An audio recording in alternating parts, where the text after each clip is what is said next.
Alright, this is part 2 of that new second John Deere I just pulled in down from Ron's and got most of the crud washed out of it. And a little bit of water and an air compressor. Got all the rat's nest out of it. The deck's pretty chewed up. It's rotted through in quite a few places. It rotted up and it's starting to get real thin around the deck. I ain't got no headway with breaking any of these pulleys loose. I haven't had a chance to squirt them down and let them soak either, but I just got them washed off and figured maybe I'd pull on the blades a little bit and get lucky. Noticed that the push-pull pins down here, the quick releases for the deck, I guess at some point it rotted and broke off and somebody threw some bolts in there. And it's not really one that actuates, so I'm gonna have to take them bolts off. I might have to cut them off from the looks of a couple of them. But I'm gonna drop this deck and get it out of the way so it ain't so hard to move the tractor around. Because the three-ways seem a little out of whack. When I try to turn it over, it does try to lift the deck up.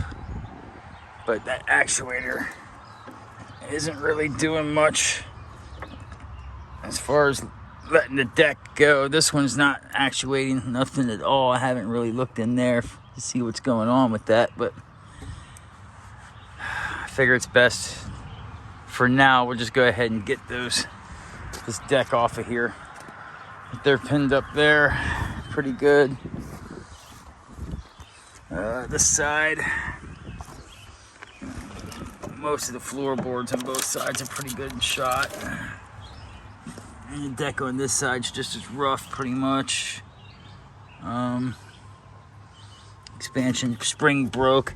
The wheel housing come apart on us when we were trying to get it up out of the yard there. But I got the wheels and stuff. I figure I'd try to break some of that free and spray it up with oil, see what I can get to roll a little better with some grease. Again, most of the rat's nest is out of there.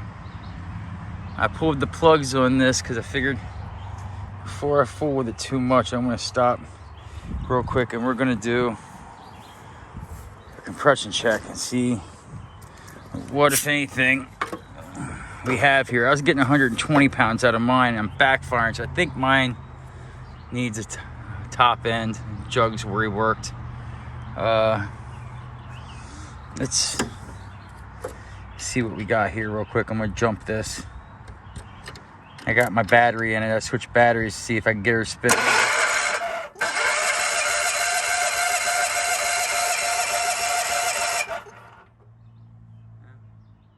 We're getting about 100 pounds out of the left.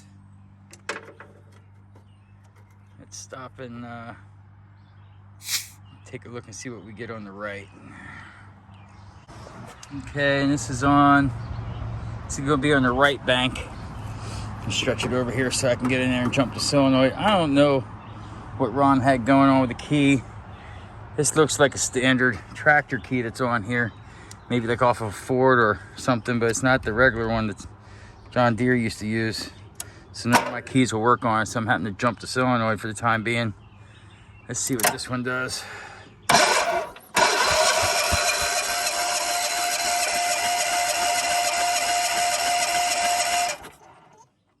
About 120 on that one. Well, I think I might just put a jumper on the... I think we might just put a jumper on the coil and give the coil some heat.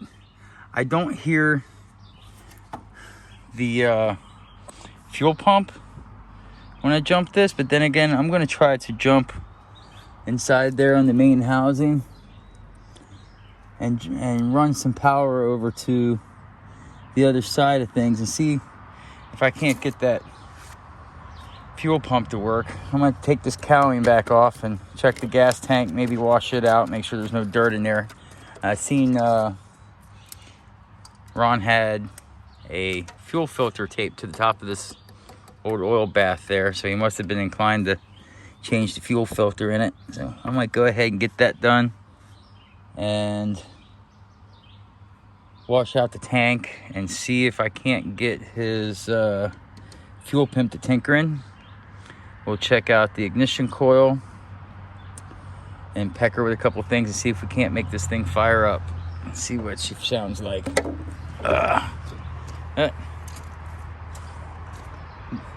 Most of the dirt's off. Let's get to seeing if we can get some fire.